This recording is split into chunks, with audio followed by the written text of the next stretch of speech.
Everyone, welcome to my channel quick learning.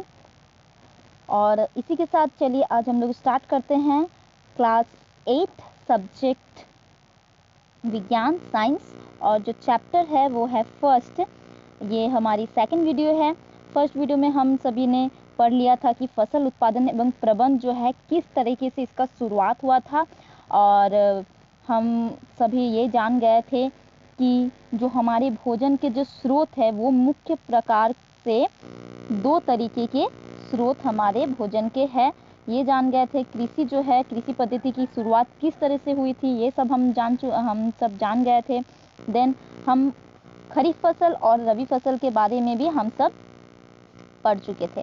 तो आज की इस वीडियो में हम पढ़ने वाले हैं क्या, आधिकारिक फसल पद्धतियाँ, मतलब आधारिक जो फसल पद्धतियाँ जो है, सॉरी फॉर द मिस्टेक, आधारिक फसल है, ओके। आधारिक फसल पद्धतियाँ जो है वो किस तरीके से धीरे धीरे हम सब जान गए और किस तरीके से हम यूज़ करने लगे, इस बारे में हम इस वीडियो में डिस्कस करने वाले हैं। तो चलिए आइए बने रहिए हमारे साथ। इससे पहले मैं कुछ क्वेश्चन पूछना चाहती हूँ आप सभी को कि खरीफ फसल और रबी फसल क्या होती है, और खरीफ फसल कब उगाए जाते हैं और रबी फसल कब कब उगाए जाते हैं। अगर आप मेरे साथ बने हुए हो वीडियो पे तो ज़रूर मुझे कमेंट बॉक्स में इसके आंसर लिख के बताओ, ओके। तो चलिए इसी के साथ शुरू करते हैं आधारिक फसल पद्धतियाँ। तो यहाँ पे देखिए फिर से जो है बूझो आ चुका है, ठीक है। बूझो आ चुका है with a very difficult question के साथ। उसके लिए डिफ़िकल्ट है बट हमारे लिए ये डिफ़िकल्ट नहीं है। तो देखिए बूझो अब क्या कर रहे हैं, कुछ क्वेश्चन पूछा है। बूझो ने पूछा कि धान को शीत ऋतु में क्यों उगाया जा सकता, ठीक है। बूझो ने एक क्वेश्चन पूछ लिया। तो यहाँ पे जो पहेली है इसका आंसर दे रही है। पहेली क्या आंसर दे रही है, धान जो है बहुत अधिक पानी धान को आवश्यकता होती है, अतः इसे केवल वर्षा ऋतु में ही उगाते हैं। तो अगर आपके पास टीचर ने आपसे ये क्वेश्चन पूछ लिया, जैसे बूझो ने यहाँ पे पूछा कि धान को शीत ऋतु में क्यों उगाते हैं, तो आप सभी आंसर करोगे कि धान जो है वो ना बहुत अधिक उसे पानी की आवश्यकता होती है। अब बार बार तो हम पानी नहीं दे सकते हैं ना, गर्मी के मौसम में तो इतना सूखा पड़ा ऑलरेडी रहता है। उस टाइम में अगर आप चाहोगे धान उगाओगे तब उगेगा, क्योंकि उसे तो बहुत सारी पानी चाहिए। ऐसे ही गर्मी के टाइम में पानी की कितनी दिक्कत हो जाती है।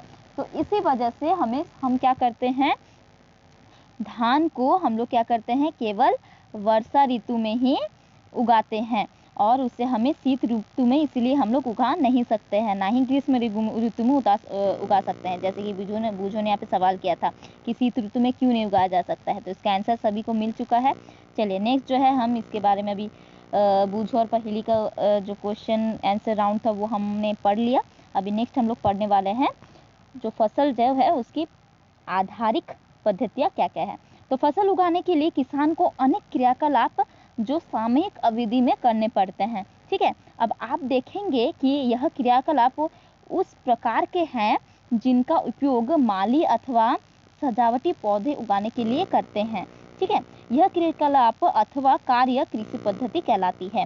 तो यहाँ पे बहुत ही एक इम्पॉर्टेंट क्वेश्चन का आंसर हमें मिल चुका है कि कृषि पद्धतियाँ किसे कहते हैं ना। फसल उगाने के लिए किसान को अनेक क्रियाकलाप करने पड़ते हैं, जिसे नॉर्मली हम क्या कह सकते हैं, कृषि पद्धतियाँ कह सकते हैं। और ये क्रियाकलाप जो है वो क्या क्या है, फॉर एग्जाम्पल आप लिखोगे कि जैसे फर्स्ट हम लोग क्या करते हैं, ऐसे ही तो हम लोग चल नहीं जाते हैं ना, किसान ऐसे तो नहीं चल जाता है चलो भाई हमें खेती बाड़ी करना है चलो चल जाएंगे और खेती बाड़ी उगा के एक दिन में आ गए, ऐसे तो नहीं होगा। इसके लिए पहले से बहुत सारे हमें क्रियाकलाप करने पड़ेंगे। तो सबसे पहले हम लोग को क्या करना पड़ेगा, मिट्टी जो है उसको तैयार करना पड़ेगा। कई कई जगह में देखिएगा मिट्टी जो है उबड़ खाबड़ रहता है।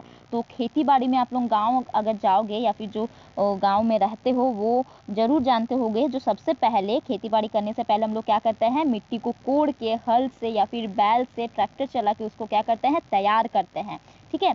देन उसको क्या करते हैं, बुआई करते हैं। बुआई करने के बाद उसमें हम लोग क्या करते हैं, खाद और उर्वरक देते हैं, क्योंकि मिट्टी में ऑलरेडी खाद उर्वरक तो होता है, लेकिन फिर हम लोग को ऊपर से भी खाद उर्वरक देना बहुत ज़रूरी है। क्योंकि खाद उर्वरक अगर हम लोग नहीं देंगे तो हमारे फसल जो है वो होगा बट उतना अच्छे पैमाने पे नहीं उगेगा। ओके, तो दैट्स वाई हम लोग क्या करते हैं, खाद एवं उर्वरक हमें देना पड़ता है। देन उसके बाद होता है सिंचाई, और उसके बाद खरपतवार से सुरक्षा, यानी जो भी छोटे मोटे कीड़े वगैरह होंगे वहाँ पे खरपतवार जो होते हैं फसल उसल जो नष्ट कर देते हैं, उसकी सुरक्षा हम लोग करते हैं। उसके बाद हम कटाई करते हैं और लास्ट में हम लोग क्या करते हैं, भंडारण करते हैं।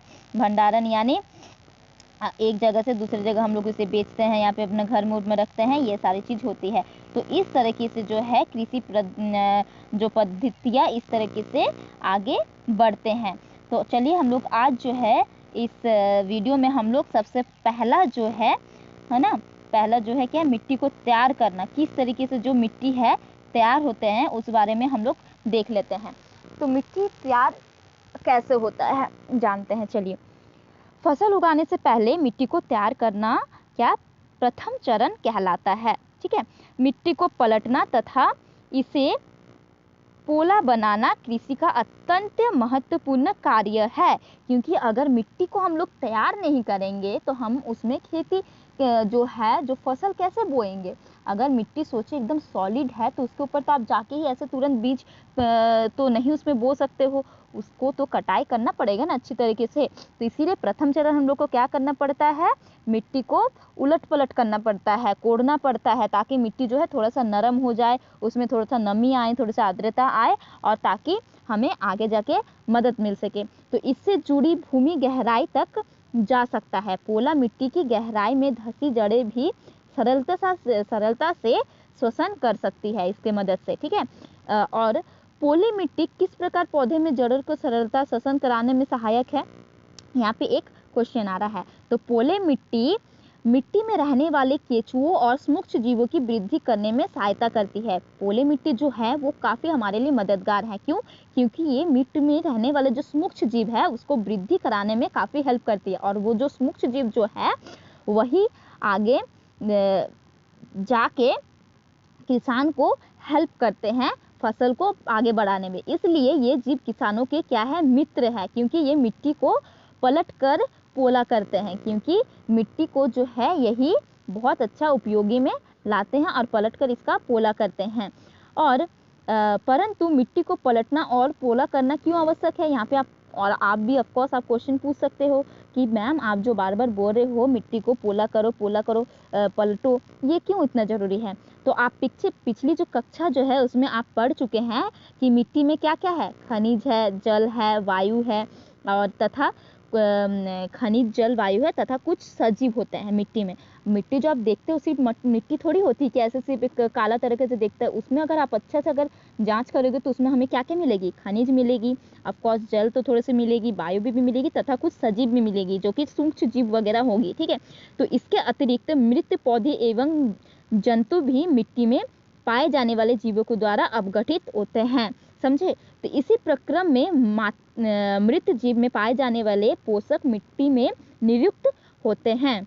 यह पोषक पौधों द्वारा अवशोषित किए जाते हैं। ठीक है, और क्योंकि ऊपरी जो परत में कुछ सेंटीमीटर मिट्टी ही पौधे में वृद्धि के सहायक है, तो इसे उलटने पलटने और पोला करने पर पोषक पदार्थ जो है ऊपर आ जाते हैं और पौधा जो है पोषक पदार्थ का उपयोग कर सकता है। और अतः क्या होता है, इससे मिट्टी को उलटना पलटना एवं पोला करना फसल उगाने के लिए अत्यंत महत्वपूर्ण है, क्योंकि नीचे का जो भी खाद है जो भी पोषक तत्व है वो क्या होता है, उसको पलटने से क्या होता है, वो ऊपर तरफ आ जाता है, और जिसको पौधे जो हम लोग जो बीज जो लगाते हैं वो आसानी से क्या उससे वो पोषक तत्व अपने ग्रहण कर सकता है, और बहुत जल्दी हमारा जो पौधा है वो काफ़ी जल्दी से ग्रो करता है और हमारा खेती बाड़ी काफ़ी अच्छा हो सकता है, जिस कारण से ये हमें पोला करना बहुत ज़रूरी होता है, मिट्टी को उलट पलट करना बहुत ज़रूरी होता है। तो मिट्टी को उलटने और पलटने एवं पोला करने की प्रक्रिया को हम लोग क्या कहते हैं, जुताई कहते हैं। जुताई किसे कहते हैं, मिट्टी को जो उलटते हैं पलटते हैं पोला जो करते हैं, दैट इज नोन एज जुताई। क्वेश्चन अगर आएगा तो इसका आंसर एकदम शॉर्ट है। ठीक है। शॉर्ट क्वेश्चन आ सकता है, 2 मार्क्स का आ सकता है, 1 मार्क्स का आ सकता है, तो आप वहाँ पे आंसर लिख दोगे। तो मिट्टी को उलटने पलटने ज़्यादा कुछ तो है नहीं इसमें बड़ा बात, नॉर्मल सा आप बात बात में भी बोल सकते हो, घर में भी आप इसके बारे में डिस्कस कर सकते हो कि मम्मी कहो जुताई किसे कहते हैं, मम्मी भी आपके आंसर दे देगी। अगर मम्मी आपकी गाँव से बिलोंग करती होगी, अगर मम्मी ने खेती बाड़ी के बारे में देखा होगा, ऑफकोर्स मम्मी ने आपको पढ़ा होगा, तो वो भी आंसर कर देगी। नहीं आंसर कर पाएगी तो कोई बात नहीं, आप उसे बता दोगे कि मम्मी मिट्टी को उलटने पलटने एवं पोला करने को ही हम क्या कहते हैं, जुताई कहते हैं। इसके हल तो हम लोग क्या करते हैं, इसे हल चला कर करते हैं। और जुताई जो है कैसे होता है, तो हल चला करके करते हैं। हल लकड़ी अथवा लोहे के बने होते हैं। यदि मिट्टी अत्यंत सूखी हो तो जुताई से पहले इसे पानी देने की आवश्यकता भी पड़ सकती है, ताकि जो है मिट्टी थोड़ी सी नरम हो जाए। जूते हुए खेत में मिट्टी के बड़े बड़े ढेले भी हो सकते हैं, इन्हें एक पाटल की सहायता से तोड़ना आवश्यक है। बुआई एवं सिंचाई के लिए खेत जो है समतल करना बहुत ज़रूरी है, और यह कार्य को पाटल द्वारा ही किया जाता है। खेत अगर आपको ऊंचा नीचे होगा, आड़ा टेढ़ा होगा, तो आप तो आराम से उसे खेती उसमें नहीं कर सकते ना। देखते हो ना खेती बाड़ी क्या होता है, एक ही मात्रा में, एक ही हाइट में, एक ही लेवल पे सारे जो है फसल हमारे होते हैं। कैसे होती है, ये जो इसकी बुआई होती है, जुताई होती है, तभी ना इस तरीके से हम लोग देखते हैं। उसमें किसान जो काफ़ी मेहनत करते हैं, तब जाके खेती बाड़ी होती है। तो कभी कभी जुताई से पहले खाद दी भी जाती है, और इससे जुताई के समय खाद जो है मिट्टी में भली भांति मिल जाती है। और बुआई से पहले ही खेत में पानी दिया जाता है। क्यों पानी दिया जाता है, ताकि खेत जो है काफ़ी तरह से अच्छा से नरम हो जाए। तो इसी के साथ हमारा जो वीडियो है यहीं पे ख़त्म होता है। तो आज हम लोग क्या क्या जान गए हैं कि जो मिट्टी जो है उसको किस तरीके से हम लोग तैयार करते हैं। पहेली और बूझो ने क्वेश्चन किया था, पहेली ने उसका आंसर दिया, वो भी हम लोग जान गए हैं कि जो शीत ऋतु में जो है हम लोग क्या धान को क्यों नहीं हम लोग उगा सकते हैं। पहेली ने उसका काफ़ी अच्छे तरीके से आंसर भी दे दिया। फसल जो है उगाने के लिए किसान किस किस तरीके के क्रियाकलाप करते हैं, टोटल जो क्रियाकलाप करते हैं, टोटल 7 क्रियाकलाप, 7 जो है क्रियाकलाप करते हैं कृषि, वो भी हमने काफ़ी अच्छे तरीके से आराम से जान लिए। और डिटेल्स में हम लोग क्या पढ़ लिए कि मिट्टी के जो है तैयार किस तरीके से करते हैं। तो इसी के साथ जो नेक्स्ट वीडियो हमारा होगा वो होगा कृषि और औजार के बारे में। जो कृषि है वो बहुत सारे औजार जो है यूज़ करते हैं जो खेती बाड़ी करने के लिए, तो उसके बारे में हम काफ़ी अच्छे से डिटेल से पढ़ेंगे नेक्स्ट वीडियो में। बने रहिए मेरे साथ क्विक लर्निंग में। Stay tuned and please like my video and subscribe my channel, और शेयर ज़रूर कीजिए। शेयर करना एकदम बिल्कुल ना भूले। का वीडियो आपको अच्छी लगे चाहे ना लगे, please share and subscribe my channel. Thank you all of you, and best of luck for your future.